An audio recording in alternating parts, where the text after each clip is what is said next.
So I was doing all these things, and then I was a video DJ, and I was like, Big D, like, what if I like just started my own DJing company? And he's like, do you really want to be a 40-year-old DJ? Yes. Like, could you imagine? This would be my life at the Polish Cultural Center. That's what I would be doing. Remember when we first met John McClane? Argyle picked him up from the plane and took him down the Nakatomi Tower at the Christmas party. And the terrorists were overzealous, but it was sweet when they killed Ellis. And with a little help from Alan, John McClane kicked ass. Welcome back to Shat the Movies, the podcast where we answer the question, were the movies we love and growing up really that good? Have you ever caught yourself thinking, why don't they make movies like they used to? Can you still remember spending your Friday night searching for the perfect movie rental at Blockbuster Video? Do you even remember what Blockbuster Video was? If you answered yes, and this is the podcast for you, I'm one of your three co-hosts, Roger Roeper. And alongside me are my two co-hosts, Big D, Dick Ebert. Good evening. And Kerri Veal Chop Gross. I need that like I need a broom shoved up my ass. And each week we take a look back in time and decide if our favorite films still hold up. Each week the audience selects from 6 movie choices, or occasionally we get paid $300 to watch a movie that we then break out a race car VHS tape rewinder and watch the movie that tallied the highest number of votes. At the end of each podcast, the three of us will provide you, the audience, with the number of wipes each movie would take to get off your respective butts. So thank you so much for listening. If you have not already, hit that subscribe button and share with a friend. It's how we help the podcast grow. You can also check out our sister podcasts, Shat on TV, where we review television series such as Westworld, Taboo, American Gods, Game of Thrones, and True Detective, which I contest we should have called Pooh Detective. Gene Lyons, Phantom King B, and Big D are over there dropping releases every Tuesday and then I think Thursday with The Watch. So if you're not watching True Detective Season 3 on HBO, it's absolutely fantastic. You can listen to all the recaps. You can be part of the show over there at shatontv.com. That being said, Big D, what movie are we reviewing today? So I finally know what Vivian Ward felt like in Pretty Woman. I used to have respect for myself, Really? and I used to, I used to have pride. We used to say, "Oh, there's movies we won't do. We're not going to do this." But you know what? We got to keep the lights on, people. This shit ain't That's free. right. Podcasting ain't free. So Lucas decided to call our bluff and give us $300 Wow. to review a movie. I mean, this is good. This is going to keep us going a couple months. Yeah. To cover a movie that there's no chance we would have ever done before. Yeah, this movie isn't anywhere like on our radar. Like there was no possible way this ever would have been suggested whatsoever. And that's the power of the dollar. This is the power of the free market economy. You mean our next category wasn't going to be Jewish mafia movies? No, the category was Mafia in Providence. Yeah. Listen, the Mafia's in Providence is no joke. Listen to the Crime Town podcast. The first season is all about the Providence mob. And I think is it Capitol Hill? That's where the mobsters all used to run Providence, which is 50 miles outside of Boston. So there's a lot of crime in Providence and a lot of corruption. I don't know though if they were Jewish. So this is a little interesting, but yeah, Jewish mob movies, not anywhere close on our radar. But I don't think this movie was on anyone's radar. Well, it's more of a club, or right, than an organization.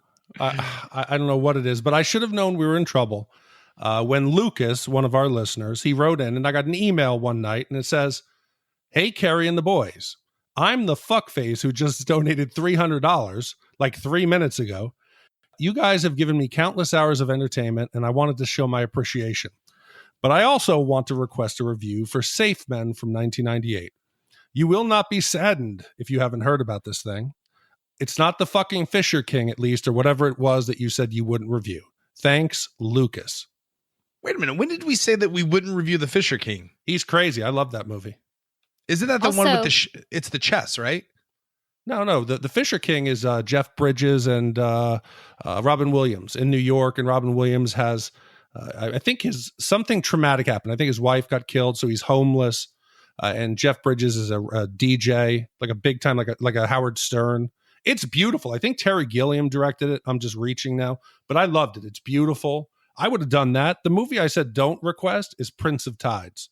And that stands. You got to give at least $500 for Prince of Tides. And I'll get my mother on the podcast for that. She loves it.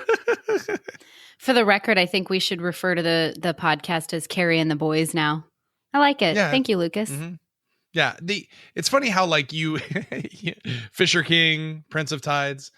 Anyway, we always ask people who commission movies to write in why they suggested this movie. What is their connection to Safe Men? So Lucas goes on to write, he says, I was flipping through channels kind of drunk at 2 a.m. after a party in the summer of 1999, and I landed on this weird gem maybe a fifth of the way through.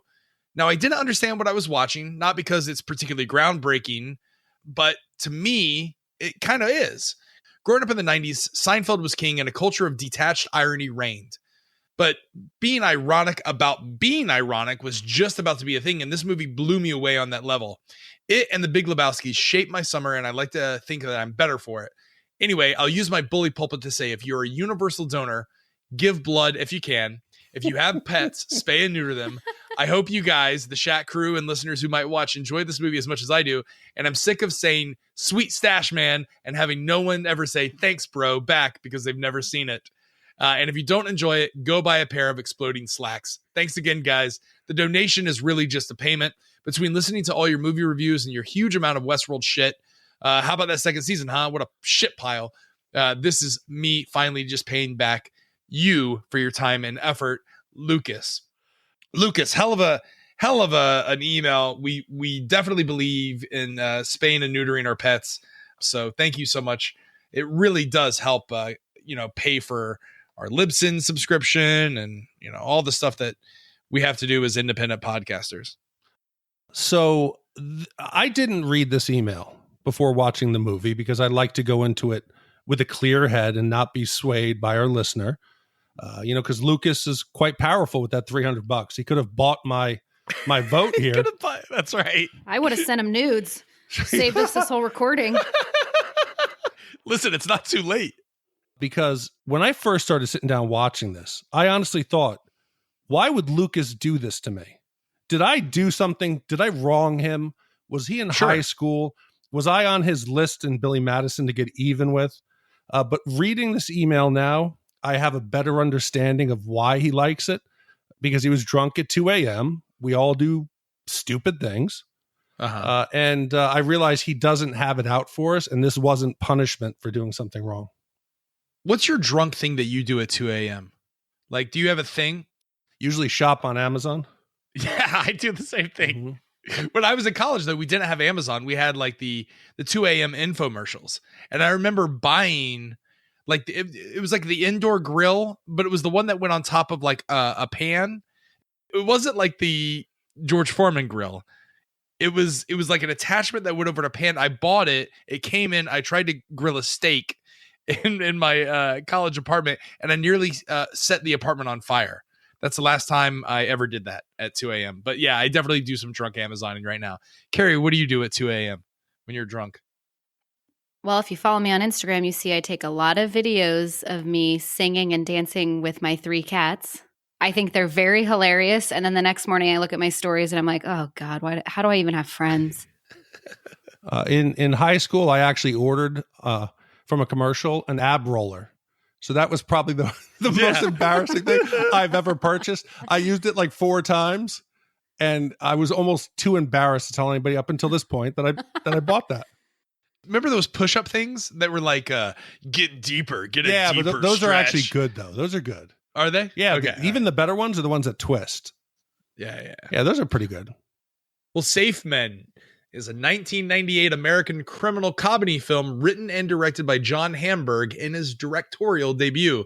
It also stars Sam Rockwell and Steve Zahn as a pair of aspiring lounge singers who are mistaken for ace safecrackers and get mixed up with the Jewish mobster Big Fat Bernie Gale, played by Michael Lerner, and Big Fat's intern Veal Chop, played by Paul Giamatti. Hamburg later wrote screenplays for a few films you may have heard of, such as Meet the Parents, Zoolander, Along Came Polly, and I Love You Man, which he also directed. We always ask the question, where were you? What are your memories of this movie the first time you watched it? We'll start with you, Big D. This was a memorable moment in my life. I remember it clearly. I won't forget it. It was 12:30 a.m. on Wednesday, January 24th, 2019. I was sitting on my sofa and I watched this movie. So it was the first time you watched Are it. you kidding me? I don't know any other human being that has watched this movie other than Lucas. Just like it was yesterday. Yeah, it was yesterday. Yes. I've never seen it. I've never even heard of it. But when you gave us the trailer to watch, I was like, okay, this looks like it's an okay movie, a comedy. It's only an hour and 28 minutes long, thank God. But normally I do some internet research on the movies after I've watched them on, IMDb, Wikipedia. I watch YouTube interviews. There is literally nothing on this film. The only trivia bullet on IMDb is that director John Hamburg and actor Michael Showalter were college roommates. There you have it, guys. That's all there was. Hard-hitting research. It's crazy. It's interesting you say that there was nothing on the internet about this because typically we go to Wikipedia and in most cases there's a plot synopsis and then we just take those different bullet points from the plot synopsis on Wikipedia and that helps us shape how we're going to talk about the movie for all of our reviews. In this particular case, I texted Big D and I was like, oh God, there's no plot synopsis. I don't know. We had to go on Google page 7 to get some plot, like some German translated review page of this movie.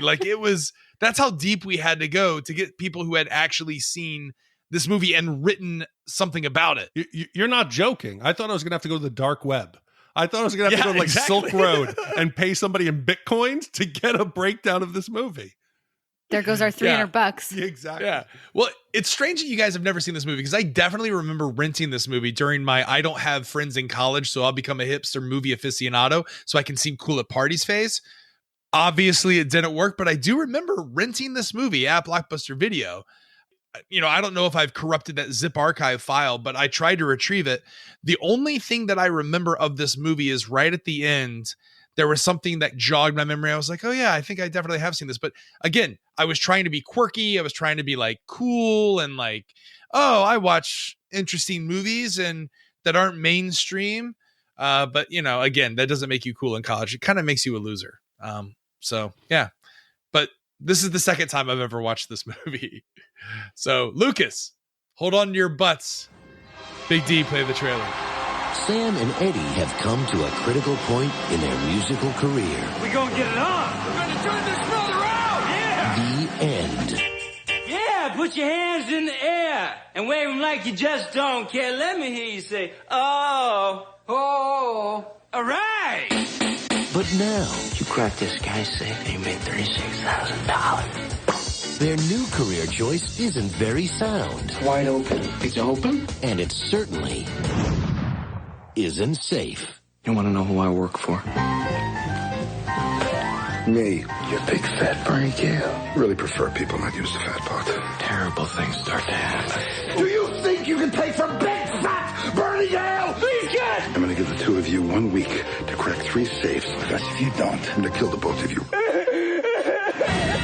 Now, they've got to get cracking. 3 safes. 2 losers. Did you think this was a positive career move? 1 week. If you don't crack the safes, I'm gonna saw both your legs off. Then I'm gonna beat you over the head with the stumps. No chance. Let's go. You guys are breaking into my dad's safe. There's no way that you could just give us the combination.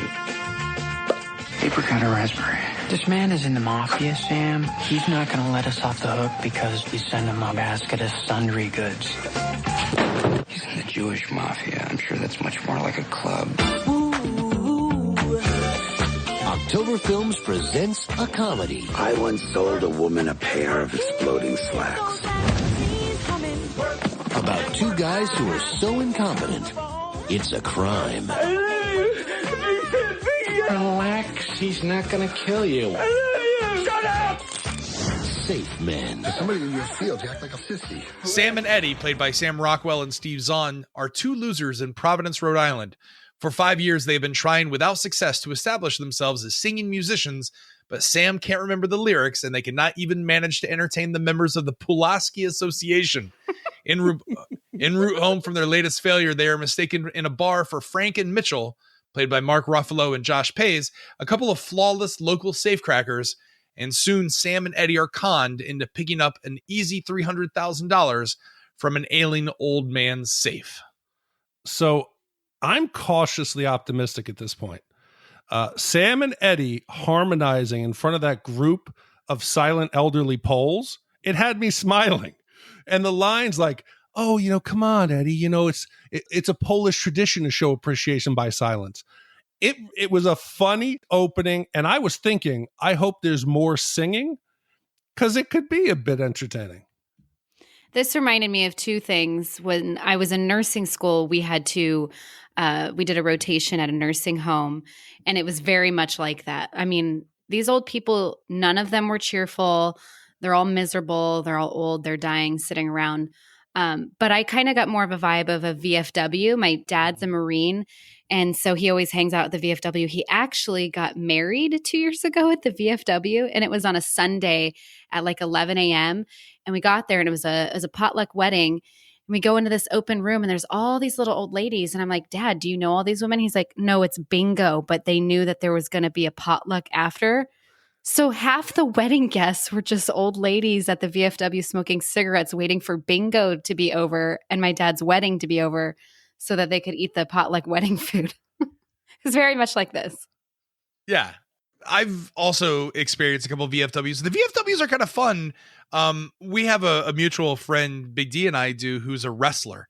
He legitimately is a professional wrestler. He's been on WWE. He's been on Ring of Honor. He owns his own wrestling school outside of Atlanta, Georgia. And I think he's back with one of the wrestling. Anyway, when he was coming up through the ranks, when he was like 23, 22, living in Orlando, Florida, pursuing his dream, he would work the independent circuit. Now, if you've ever been to these independent circuit shows, they would be held at like the local VFWs. And at the time, like dollar hot dogs, dollar beers, like anything went. And it was just kind of cool. It was kind of neat to be in the VFW. But yeah, I was like, wow, dude, does the VFW make money off of this? Like, are they, I guess, can anyone rent it out? You have to pay fees, like an annual fee, and guests have to pay fees. Because I go and I play bingo with my dad, but like, I don't even think that they have vendors that they buy their booze and food from. Like, they must just send Barb behind the counter to Costco. Yeah. And hot dogs are like $1. Beers, you're still allowed to, you could still smoke inside. The last time we were at bingo, my dad won like $800 fucking bucks from all these little old ladies. That's great. But there was no entertainment like this. Well, it's interesting that you say the entertainment like this, because I remember there was a time in my life that I was in entertainment at Disney World and Universal Studios, and I was trying to be an actor. So I was doing like little like community theater plays, and I was doing community theater. I bet you did improv right out of college. Oh, I did improv. I was in the improv classes down at Saks Comedy Lab in Orlando, Florida, downtown. So I was doing all these things, and then I was a video DJ, and I was like, Big D, like, what if I like just started my own like DJing company? And he's like, do you really want to be a 40-year-old DJ? Like, could you imagine? This would be my life if I had gone down that path. I'd be performing like these clowns, playing the guitar on stage, misremembering, songs at the Polish Cultural Center. That's what I would be doing. But I remember I had to talk you off that ledge real subtle, because you were going to go full blown. I have to find emails because you were rationalizing me. I said, Raj, come on, dude. I said, it's fun now. You're at Planet Hollywood. You're playing a couple songs. Do you really want to be 40, 45 and like playing the hits? And you're like, you don't understand. There's a need for it. I'm good at it. I don't want to be a DJ forever. I could own my own company. And thank God you did not take that path. It'd be a fun little side gig. There was an opportunity, even when I moved out here to Arizona, when I first moved out here, my girlfriend at the time was in destination management. So she knew all the vendors. And one of the DJing companies that they used that made pretty good money was like, oh, does Roger want to come and work for me on the weekends? And there was like, I was like, oh, do I really want to get back into that? I'm glad I didn't, because it'd be all Cupid Shuffle and down, doo-doo brown, doo-doo brown, doo-doo brown, down. Yeah. And the stanky leg and the single ladies dance. That's what it would be. I wish that you could have, Big D, I wish you could have sent my ex-husband some of those emails because he's 40 years old and he's still a DJ. Yeah. Yeah, it's a fucking smart move. That's like a neck tattoo. You fucking got to rethink those two decisions. He also did that. Oh, God. Yeah. How often does he play Dire Straits' Walk of Life, though? Oh my God. So I've already laughed more in this review of the movie than the actual movie. But I wrote in my notes, the first time I laughed is when Eddie's, accusing Sam of not knowing the lyrics. And I'm watching this at work. I have no patience. It's dead quiet in the hospital. I'm just sitting on my laptop watching this. And he starts singing the words to Dire Straits' Walk of Life. And I mean, he had me convinced. Yes! And I was like, and then, yes, I thought they were the words. Yes. Johnny coming down breakfast, making a banana, gonna. Yes. And they're just staring at each other. And he's like, those aren't the words. So I looked up the words and I played that scene again, like over my lyric sheet. And I'm like, God, he fucking nails it. And they're not one of the words is the word. Yes. And that had me laughing. But you see, it's interesting because this movie, again, you can tell like the script is pretty good. I think there's something to this screenplay. The difficulty is that there's no tone to the movie. Like it is, I don't know if it's just being meta or as Lucas says, it's being ironic for the sake of being ironic, or it feels to me like it's almost like a really bad Wes Anderson fan film, right? Like it's trying to be quirky, but there's no real protagonist or antagonist or a traditional arc that as an audience member you're rooting for. And maybe that's the point of the movie and we just don't get it, but like you could tell there are clever parts, but to a mainstream audience you're like this doesn't make any sense to me. You see, at points I got the vibe in the beginning that they were trying to parrot what Dumb and Dumber had done. I thought it was a bit of a ripoff in the beginning because Dumb and Dumber was 94. Sam Rockwell is sporting that bowl haircut, looks just like Lloyd Christmas. And it reminded me when they're singing there at the Polish VA work, or at the Polish cultural center. VFW, yeah.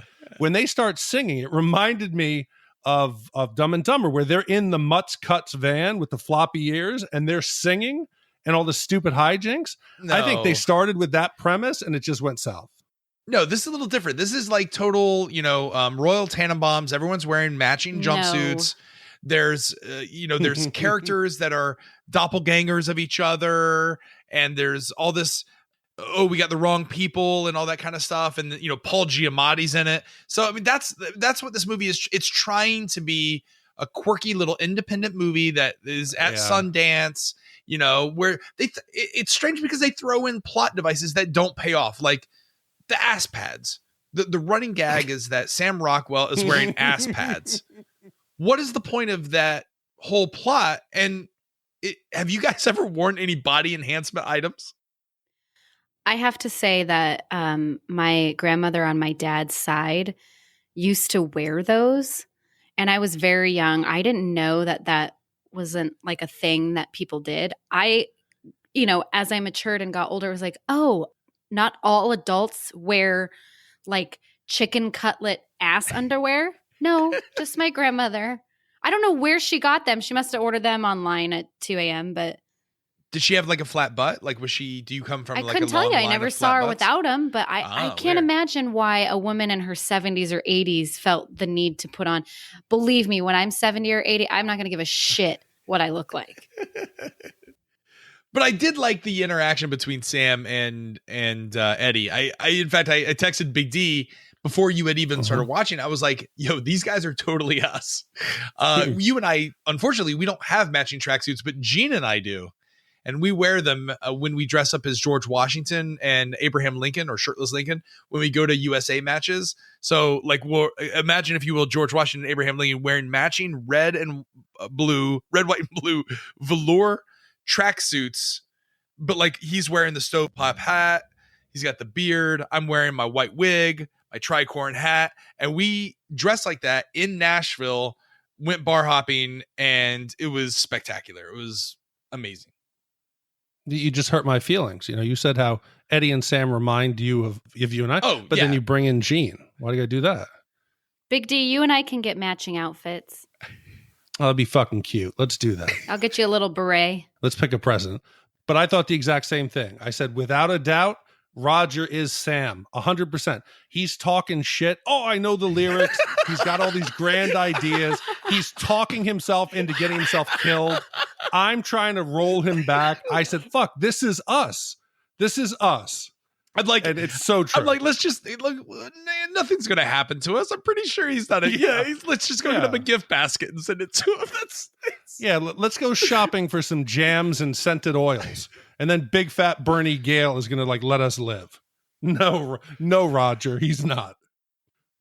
Sam and Eddie don't realize that the heist is a setup, however, and is designed to obligate them to Veal Chop's mobster employer, Big Fat Bernie Gale, who's interested in more long-term service from the duo. Along with his 14-year-old son, Little Big Fat, Gale runs the Providence underworld like an Aravistic godfather in a Sergio Tacchini warm-up suit. So, for those of you who have not seen this movie, and if you've made it this far into the podcast, I want to tell you, this cast, if I just told you the cast, it's phenomenal. Phenomenal. You didn't hear anything before that. We got Sam Rockwell, who won a Best Supporting Actor, Oscar, and Golden Globe, but more importantly, he played the head thug in Teenage Mutant Ninja Turtles. He was robbed for that role. He should have been nominated. Yep. So we have then Steve Zahn, has been in dozens of movies. You would know him. Paul Giamatti, 2 Golden Globes, an Oscar nomination. Mark Ruffalo, he's the Hulk, 3 Oscar nominations and an Emmy Award. Michael Lerner, Oscar nomination for Barton Fink. At what point do you think these actors, because they all go on to have successful careers, looked at each other around on the set and said, this movie's a fucking disaster. We are dealing with an amateur here. How long do you think it took them to come to that realization? I think this is during the time, though, that the Sundance, it was cool to be an indie movie. It was cool to it was cool to be in in a quirky little independent movie, with a first time director that went on to write some pretty good movies. And I think if I was in their place and I read the script, I'd be like, I love it. I love it's different. It's unconventional. I could see where people like Mark Ruffalo, Paul Giamatti, Sam Rockwell would be part of the movies, because that was kind of like their thing in the mid-90s. See, and that's what I was thinking while this was happening to me. Yes. while you're being assaulted. While I was watching this, it was just like, what is the tone? What is the theme? Are they trying to be? Is the humor trying to be so subtle that? And I don't feel like the jokes were going over my head. I mean, there's the scene where they're opening the safe, and instead of wearing gloves, they're wearing little like condom things on each finger. I mean, it's funny, but not funny enough to elicit a laugh. So what is the theme? It's not a dark humor, and it's not dry humor. It's like they're trying to be funny, but it is just not. And it's interesting because, again, this is a first-time director, but he also wrote the script. So you have to imagine, if he's a scriptwriter, typically they know the tone that they're going for. But there really is none. It's like there's all this mistaken identity that's clever. And I keep thinking to myself in those type of scenes, I'm like, oh, that's clever. But it's not like, it's more like a, that's clever.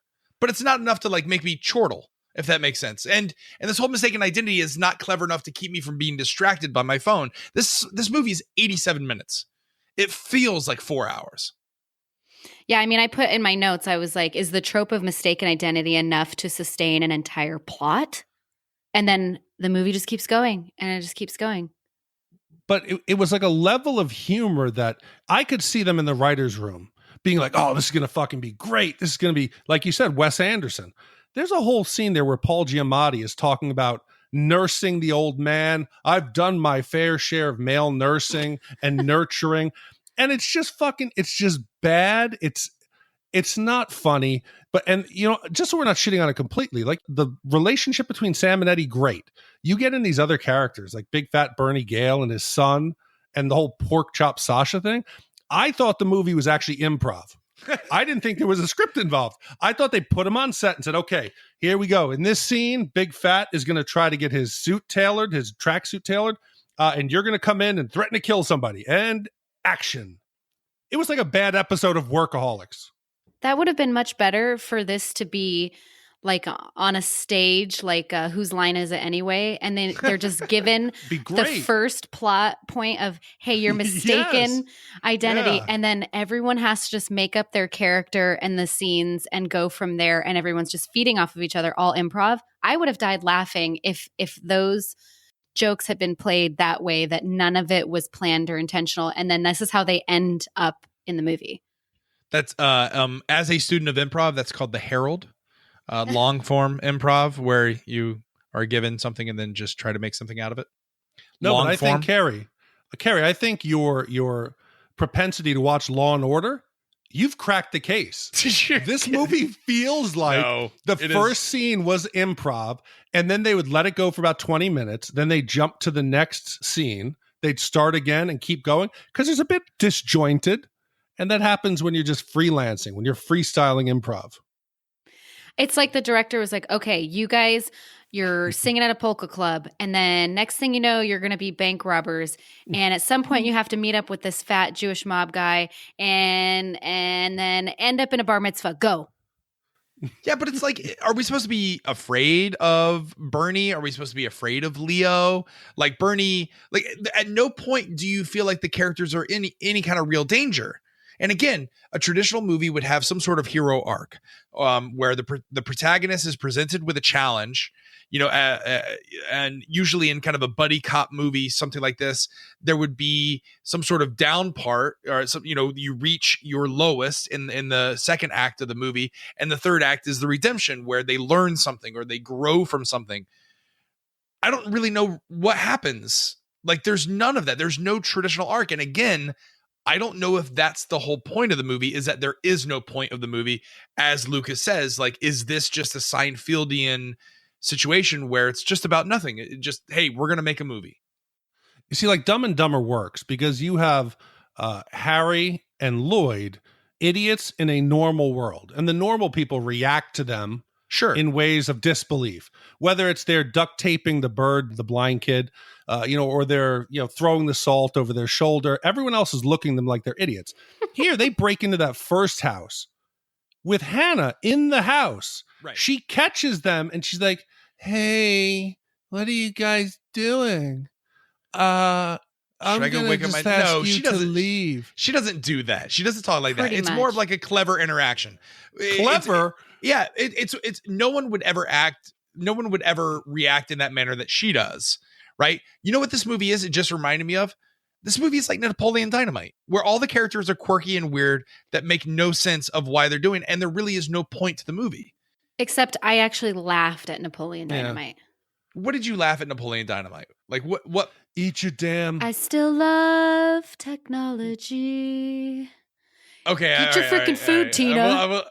Eat your quesadilla, Tina. You're just upset because I've been talking to hot babes on the internet all day.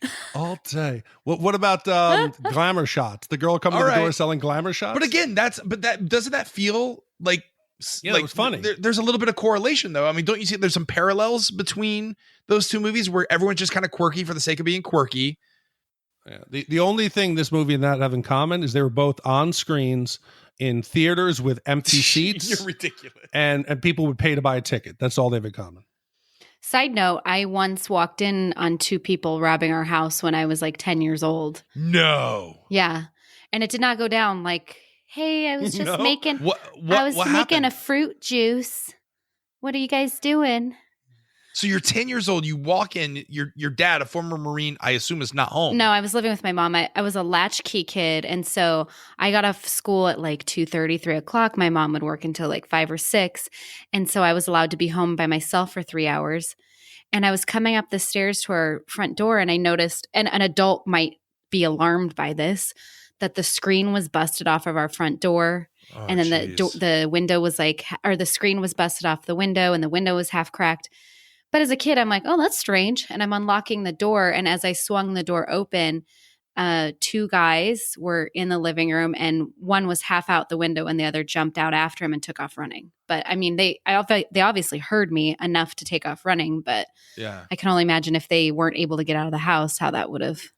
Did they take anything or had they just gotten in the house? They like upended everything in the house, and they stole. My mom used to play pool, billiards, like professionally, and they stole all of her pool cues and they stole some jewelry. But the biggest thing that my mom was pissed off about is that when the police came, when the guys broke into the house, there was a little side table on the sofa where they jumped in the window and it had a footprint on it.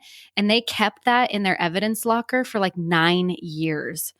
And oh my gosh, it was like the state just wouldn't give us that back. The kids had already been like arrested and released on probation because they were teenagers or late teens. Anyway, they wouldn't give us that side table back for years.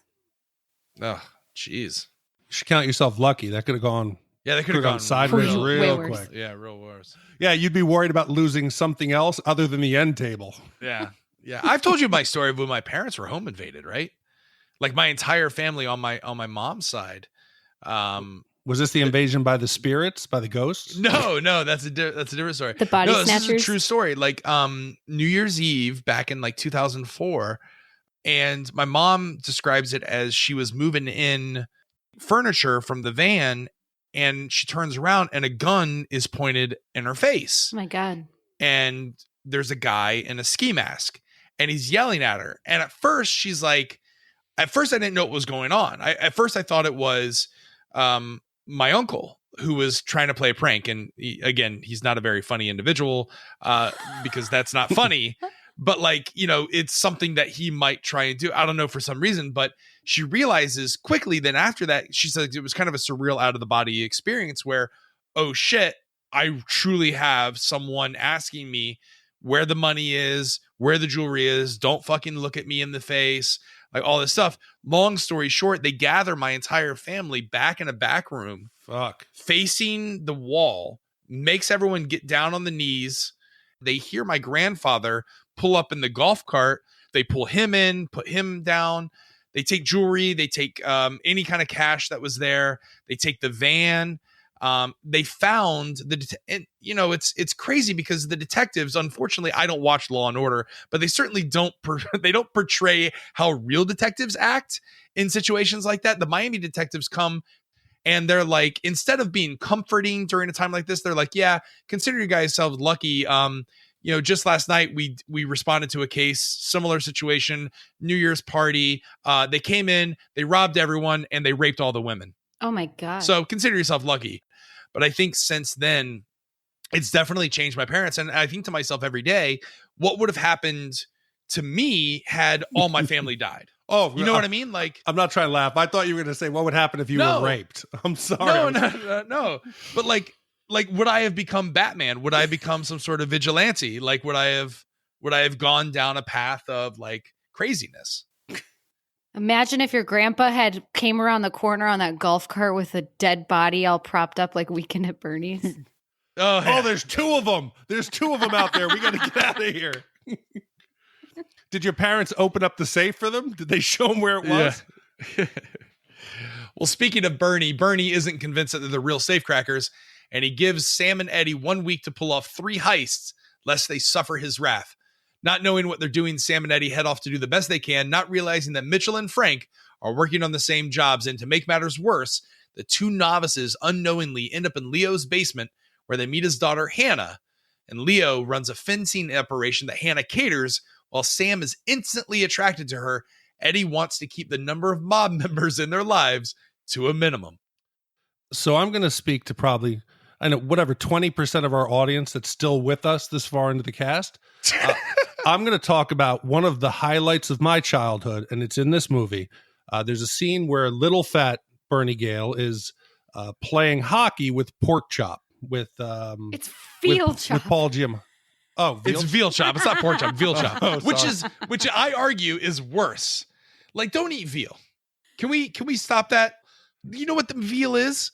It's little baby calves that they break the legs so they can't walk, so the meat gets tender and juicy. You might as well stop drinking milk too. They're also taken from there. Oh my God, you too. Yeah, absolutely. Let's go back to what's important here, okay? Sega hockey. They're practicing and they're playing one of the greatest games in the history of video games. They're playing NHL hockey on the Sega Genesis. They're probably playing the 97 version, but anybody out there who remembers playing NHLPA 93, it is the iconic organ music. It was in swingers. There's the fighting, and you could make people's heads bleed. This was the greatest game ever, and there were many nights in college spent smoking a lot of weed, drinking a lot of bad beer, and playing this game, even though it was old at the time. It was so iconic. Remember when there was like all the hubbub and parents got all upset because they showed blood when the heads would bleed? Well, and like one year they came out with the version that didn't have the blood and it didn't sell very well. Can you imagine like now those same people's heads must have exploded when they see Red Dead Redemption?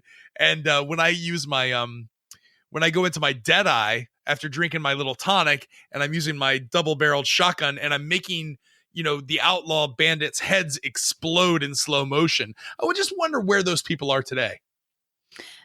Gene brought over his PlayStation for me to use as like a DVD player. And, I've never used one or seen one in my whole life, but he brought over a few games that for like beginner video gamers might enjoy. Yeah. And one of them is it FIFA? Is that soccer? Mm-hmm. Yeah, FIFA soccer. So Gene Lyons is trying to teach me how to play FIFA, and I am like, fucking fuck, like so pissed. And he at one point was like, I don't understand how your job at all times is like people are dying and the stress that you must be under, that this is supposed to be fun. It's a video game. So I'm learning. Yeah. So Roger, to give you the breakdown of what happened there, the 93 version had the fighting and the bloody heads. Because it was the NHLPA. It was the Players Association version. But yeah, that's who got upset. It wasn't the parents. It was the actual Hockey Players Association and the owners who said, you're portraying the worst part of our sport in this video game. It would be like if you had a horse racing game, right? Uh-huh. And if your horse broke his leg, you had to go out there and shoot the horse. That's what this was the equivalent of. Well, listen, again, you've obviously never played Red Dead Redemption, because when your horse is injured, you got to put him down.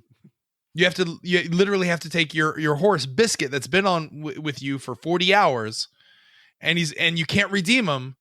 You have to shoot your poor Biscuit in the head, because that's what happens in the Wild Wild West in 1899. Instead of shooting the horse, why don't you just give him some exploding pants? Speaking of exploding pants, the Leo Pants story, this was the only time that I personally chuckled to myself. I thought that was brilliant. No. Again, there's highlights of this movie. The fact that like he goes to this huge story about how he sold this woman the pants and they were perfect. And she's brought these beautiful Kobe steaks over to his house and she's grilling them and she turns around and gives him a thumbs up. And as he's giving her a thumbs up back, her pants catch on fire. Oh, so I think this story, we watched Pulp Fiction and I think this monologue ranks up right there with with the watch up the ass story told by Christopher Walken, and in True Romance, with the cigarette scene. I think this is on the same level. I love this story. I love this monologue. Okay, if you're going to do a monologue, don't pick the actor with the most annoying voice in Hollywood history. Stop it. You have Harvey Fierstein. Be right. Listen, I own a store where we buy things that aren't necessarily yours. And then I'll talk to your cousin Ira. It was like a cheese grater on the side of my face. That's his shtick, though. Speaking of pants, did you guys see Pork Chop? Sasha Veal Chop's sweatpants, those Zubas. Did you guys have those back in the, what is it? Oh, I definitely had a pair of Zubas. Late 80s, Absolutely. Early 90s. My dad had several pairs. As soon as I saw that scene, it was like a time warp happened. I was like, oh my God, my dad used to wear those zebra print, like NFL. Were they NFL? Like, I know what I'm talking about. They were like it was like NFL, college sports, NHL. Like, he had the Miami Dolphins. And so I thought of you. I'm like, Raj would probably say those were worth a lot of money, or he would just buy them off my dad for a lot of money. 100%. I feel like Sasha's entire wardrobe was repurposed for Kenny Powers in Eastbound and Down. It is those like the net tops and the mismatched pants. You couldn't tell whether he was a wrestler, he was going to the gym. It was like 80s fab with like some neon. That was the only glorious part of this movie. Was I the only one that thought perhaps they were gonna bring in that Veal Chop was also the son to the mobster? Like he was like kind of like a Jon Snow type character. That's why he was so close to Bernie Jr. And like, you know, like there's I enjoy like the scenes between he and little Bernie Jr. when they're playing the Sega, and you know, he's like, "Are you ready? You know, for your bar mitzvah?"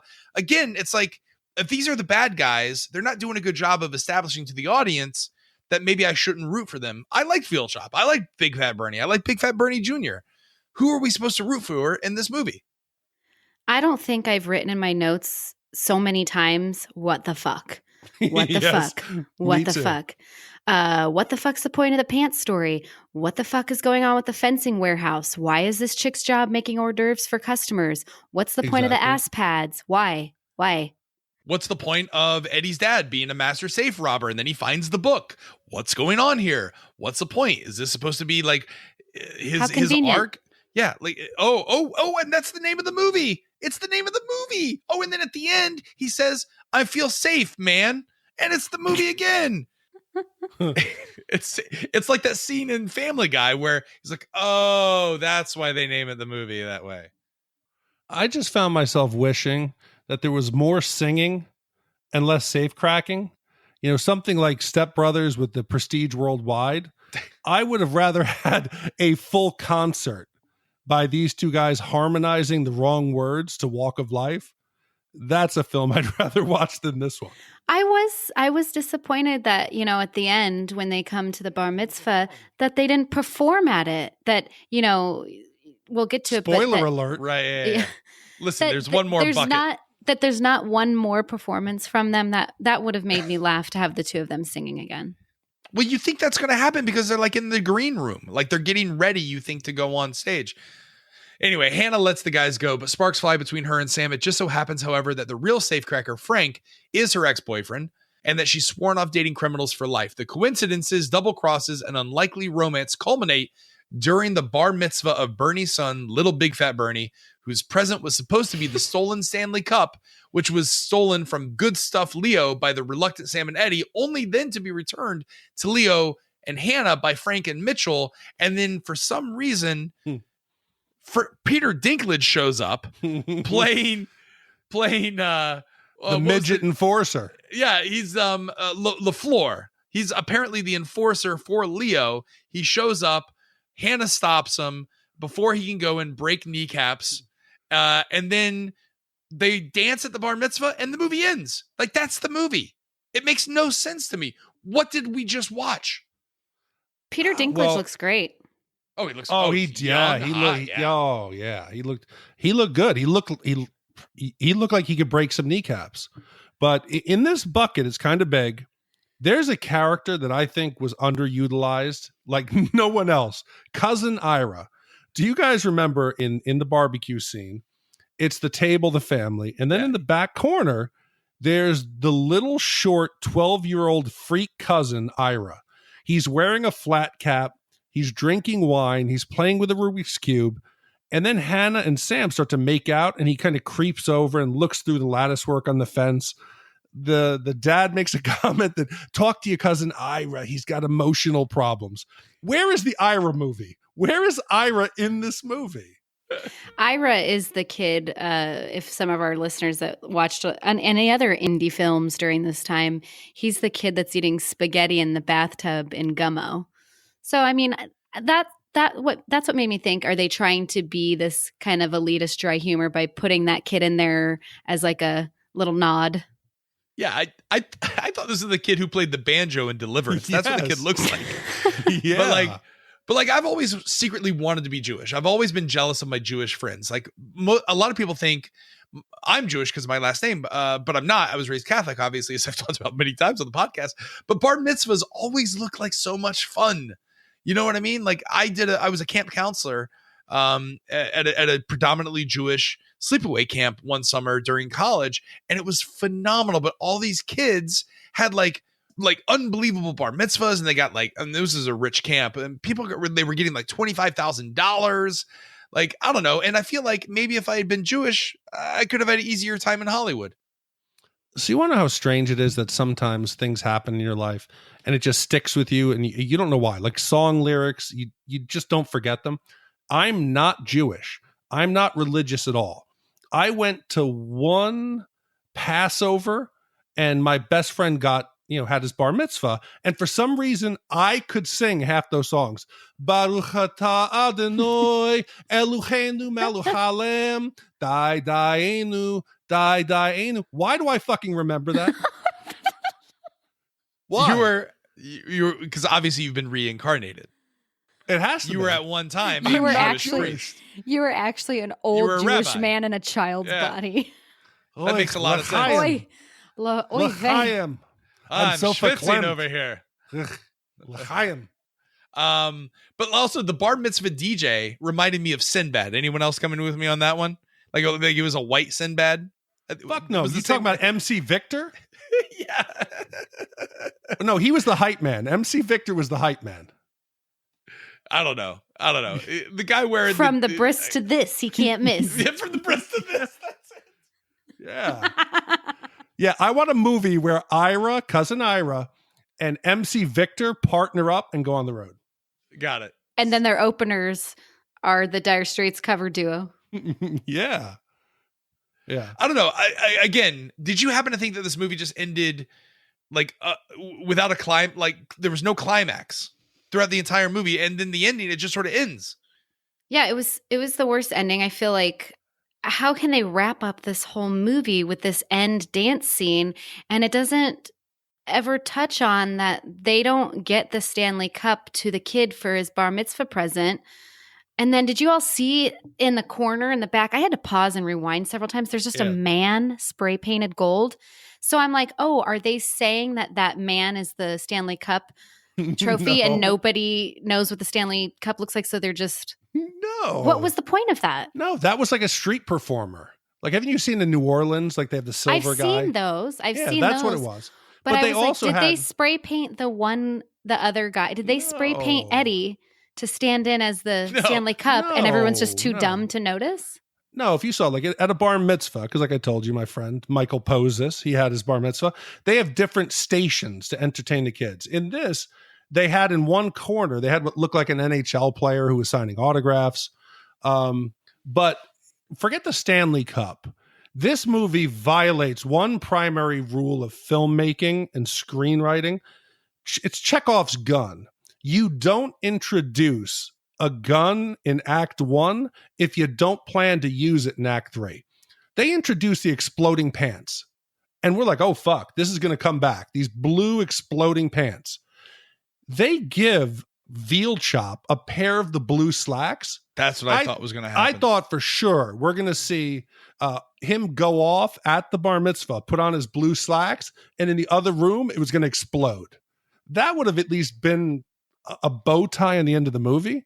But here, it just was like almost like they ran out of film. That's exactly what I thought. I was like, either they ran out of money, they ran out of film, or somebody fucked up the ending, because he is supposed to get upset that they don't deliver the Stanley Cup. His pants are supposed to fucking blow up. Like, no, they just dance. They just dance and then it's over. Well, like Star Wars The Last Jedi, it's great because it subverts your expectations. No, you Rod, expect the pants to go up in flames at the end, but it doesn't. It subverts your expectations. Yeah, you're someone who finds homages and references to Star Wars in every movie. How you let this one slide? Okay, so there's a little subplot that we get here that Eddie doesn't know his father. He was a criminal. In the third act, when he has to crack the safe or they're going to get killed, you hear like Obi-Wan. You hear this voice overcome. And it says to him, the last click is in your heart. And he kind of looks up to the sky. He takes off his doctor's stethoscope that he's using to crack the safe. And he does the last number. A stethoscope can be for a nurse, a doctor, respiratory therapist, anybody. Didn't you see the Johnson & Johnson commercial? It's not a doctor's stethoscope. Wow. It's anybody's stethoscope. Guess what? I'm talking about him. Is this like a fucking Gillette commercial? That's right. I'm talking about him. He's the doctor. He's a male. If it was a woman, I would have said her stethoscope. Whatever. Okay. But Wow. Can we use some gender neutral pronouns here, please? Fuck you. So regardless, we have to assume he's using the Force. Raj, you had to have felt the Force. Listen, I felt the Force feedback on my phone as I was texting throughout this entire movie. I literally had to rewind multiple times because I was so bored. Again, 87 minutes feels like 4 hours. And that ending, I think, was a perfect non-bow tie in the movie. The bar mitzvah ceremony, on top of going nowhere, having no conclusion, no resolution of anything. Nobody gets back together. There's no redemption arc. They start doing things like in the bar mitzvah scene, overlaying text over characters in the audience that we don't know who they are. None. I don't know why they're choosing to do this now. And then there's constant fading to black between every other scene. I'm convinced that they were using Windows Movie Maker to do the editing, because I used to make some killer movies in like 95 on my Windows PC, my gateway. This looks like an amateur cut this together and was like, hey, fade to black works. Let's do it every other time. Did any of you watch the hidden scene at the end? There's a hidden scene? I couldn't I even hit stop as soon as I couldn't even bother myself to watch it. After I was reading all the IMDb shit that was nothing was on there, someone posted something in one of the reviews that there's a scene at the very, very end where Peter Dinklage like comes back or something. But I didn't care enough I didn't care enough to open my computer again to watch that last scene. They did a Marvel movie. Like maybe we're cheating ourselves. Maybe that's it. Maybe that's the whole bow tie right there at the end. That's the key. With that key, it unlocks. And this is fucking Citizen Kane. That was Rosebud. No, not at all. Not at all. This, again, subverting expectation. This movie is being ironic for ironic. This movie is about nothing. I don't get it. Save yourself the trouble. Like, were you guys like me? Did you have to spend money on this? I couldn't find it anywhere on any of the pirated sites. I had to rent it for $3.99 off of iTunes. So we're down to $296. Now's the part of the podcast where we break out our Shat meters and give you our wipe scores. If you've never listened to the podcast, Zero Wipes is a perfect movie. It's the equivalent of using the toilet at the Polish VFW, and you don't even have to use toilet paper. Everything just comes out nice, clean, and hard as you win at bingo. It's perfect. 5 Wipes is we found a picture of a toilet completely broken and splattered with feces all over it. That is you were on the toilet, your blue pants, your blue slacks exploded, blowing out the bowl. That's right. And all of your business on the wall. Yeah, that's 5 Wipes. So 0 Wipes is good, 5 Wipes is bad. We'll start with you, Kerri. How many wipes do you give this movie? Okay, so I was reading some reviews online, and one reviewer wrote, "There are no wasted scenes, and the material is so fresh." Keep going. Be straight. You can do it. Another one said, "My only complaint is that this could have been longer." And there was a ton of like 9 and 10 out of 10-star reviews. And I'm thinking, what fucking movie did they watch? Is this a practical joke? And I thought the same thing when I was watching it. Did Lucas practically joke us by making us watch this fucking movie? There's no distinct point of view. There's no urgency in the plot. There's no investment in the characters. I mean, I'm like, did this fucking movie go straight to VHS? Just skip theaters straight to VHS? The trailer's more entertaining than the actual movie. Reviewing it with you guys was more entertaining than actually watching it. I mean, how can they have a film that jam-packed with all these great actors and just fucking blow it? But they did. So I'm giving it a 4.75. Wow. Yeah, it's strange because it is hard to describe. The movie isn't terrible. It's just boring. It tries to be quirky, but doesn't quite know how to pull it off. Something's off. Not right. Yeah, it's just off the entire 87 minutes. The script is pretty good though. But there really is no plot. Wait, and hold on. You just said the script is really good. The script is good. Like, what I mean by that is the dialogue is good. Like the dialogue is good and it's quirky and it's funny, and there's scenes like where he's singing back the lyrics of Dire Straits and getting them completely wrong. Like there's things that we haven't seen before on screen from a dialogue perspective that's kind of interesting. But there's no one that we cheer for. Like you said, Kerri, there's no real conflict. Nothing really matters to us, or nothing really matters to the characters or to the audience for that matter throughout the entire movie. They even pay homages to 80s movies, Say Anything, John Cusack, by holding the boombox over his head. But like at no other point do they make references to any other movie. So it's like, it's a mishmash of strange wannabe Wes Anderson, Tarantino, indie, mid-90s Sundance films. I don't know. Like I will continue to sell out my loyalty. I will continue to review movies for any money that you give us. But this one was a tough one to get through. It's not quite the worst movie I've ever seen. So it's not a 5 wipes, but it's not good. It's 4 wipes. So I'm going to be a little bit nicer to it than Kerri, you were. So that's 4, 7, 5. I haven't Carry said 4 anything. from myself. You Big cut D, me off. what does that give? You didn't let me say. Big D, what you didn't let me review it. Big D, what does that You give didn't let me review it. I'm not. I'm. You're going last. You just tallied up the scores. I said, Kerri, you're 4, 7, 5. Oh. I'm 4. Big D, what do you give it? So for me, this is a 5. It's a no-brainer. I can't believe you two are giving anything less. I thought this was undoubtedly going to be our first 5 across the board. This was going to be groundbreaking. We went from Predator at movie 100, that's almost perfect, to the complete opposite. You know, I thought, honestly, that Lucas was punishing me. I racked my brain. I said, what did I do?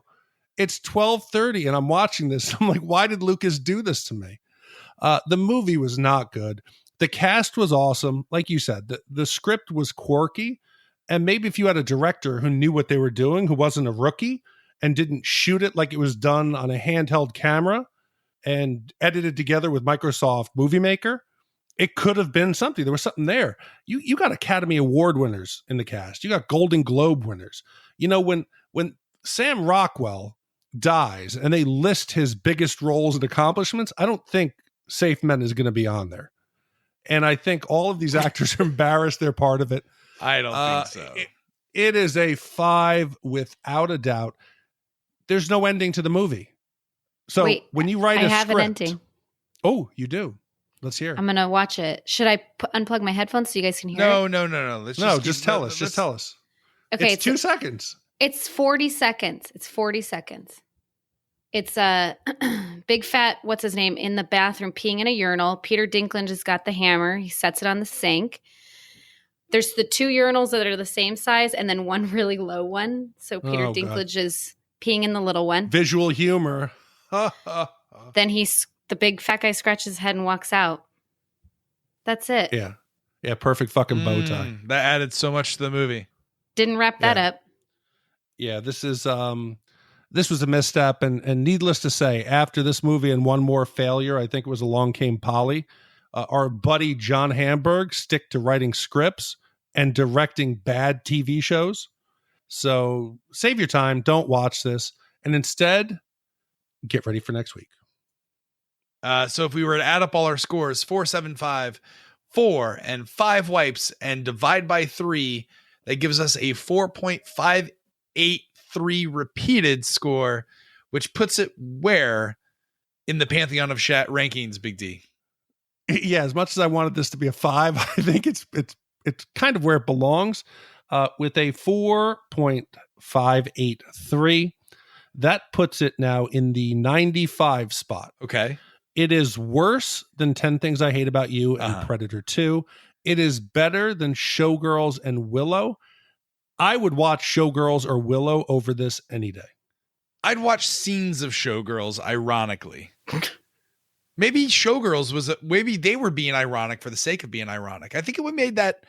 Didn't we make that point in the movie? Like maybe this was all just a satire. You kept saying it was the no, fucking you said Me it was a Too parody. movement. You said it was a parody. A parody. Exactly. The Me Too movement.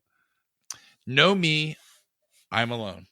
Kerri, here's one for you. Would you rather watch In the Mouth of Madness, the Richard commissioned movie, or would you rather watch this again? I think I'd have to watch. Or get that broom up your ass. Which one? Or the broom up your ass. There's option 3. I would.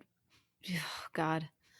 I think Take the I'd rather watch this than In the Mouth of Madness. Yeah, totally. Oh, I agree with Richard, that. she just keeps shitting on you. Well, that concludes our reviews of this movie, Safe Men. Thank you, Lucas, for commissioning it. Big D, what movie category are we going to be doing next week? Wow, if this is the Ponderosa of movie categories or movie commissions, next week we're going to be going down to the Sizzler. It is the best of the 2 Corys. Jesus. Oh God, I'm out. So I don't remember who came up with this category, but we have almost 2,200 votes, and the contestants were License to Drive, Friday the 13th, The Final Chapter, Lucas, the Stephen King movie Silver Bullet, Dream a Little Dream, and Watchers. So stay to the trailer and find out what wonderful 2 Corys movie we'll be doing next week. Boy, I love how we hit 100 and we've just taken a nosedive. Oh, Like I feel a little verklempt. I feel some strep throat coming. I'm out. I can't do the next movie. I feel a lot of love in this room. A lot of love.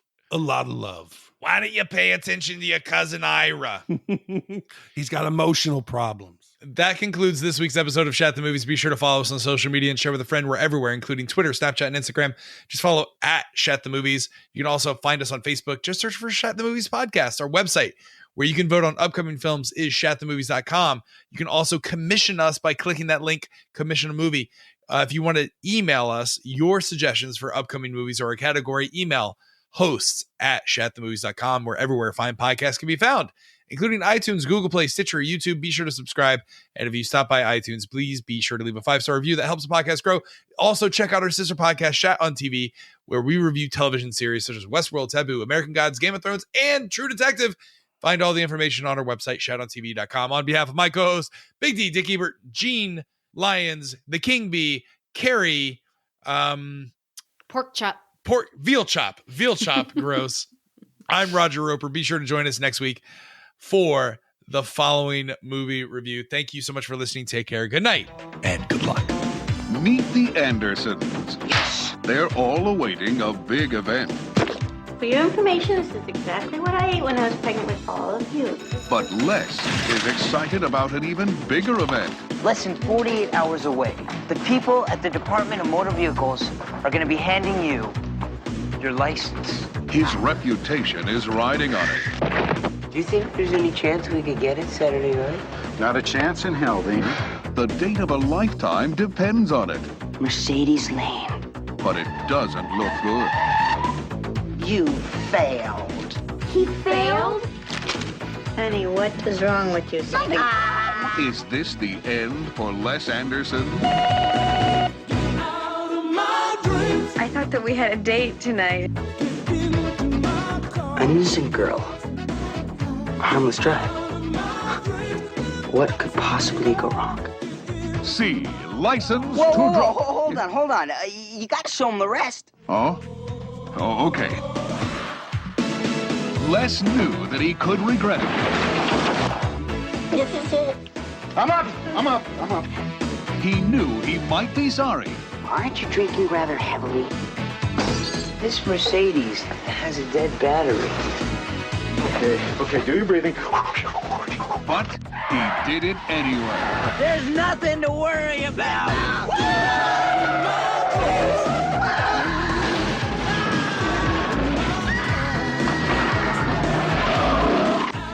It's like a sign from the big Mr. Goodwrench in the sky. Will Les get the car home in one piece? Will his father leave Les in one piece? You are damn lucky your mother didn't go into labor town. What? License to Drive. Does it have a happy ending?